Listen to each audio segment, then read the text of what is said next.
How to reset YouTube recommendations. In this video, I'm going to be quickly going ahead and showing you how you're going to be easily able to reset your YouTube recommendations. So what you're going to do is you're going to come here and you are going to scroll all the way down to your data in YouTube. Now, once you go over there, you're going to click on that. And once you do that, you're going to search down where it says YouTube watch history and YouTube search history. So we're going to go to YouTube watch history over here. Okay, we're just going to click on this. Now, once we go over here, what's going to happen is it's going to load us into the activity control center where you can actually choose to apply an access if you want to turn on YouTube history or turn it off. Now, generally, you could keep it on because you don't necessarily need to go ahead and delete it or anything. And you could also manage your history with other bits and stuff. So to manage that, you can simply come over here and click on manage history. Now, once you click on manage history, it's going to bring you here.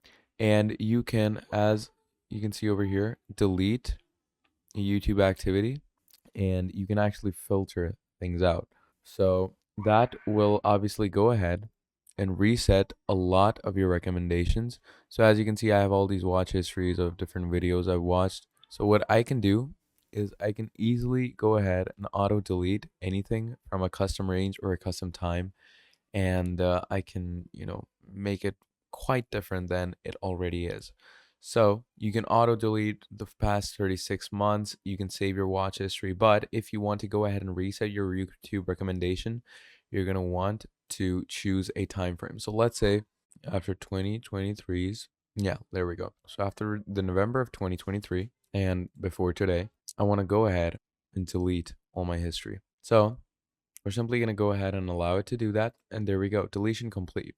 Now, if you go back on YouTube, we're going to see that a lot of things are going to be changed. As you can see, a lot of things are definitely changed, and you can go ahead and start doing new recommendations right over here. So yeah, that is how you can reset your YouTube recommendations. Thank you for watching, and I'll see all of you in the next video. Goodbye.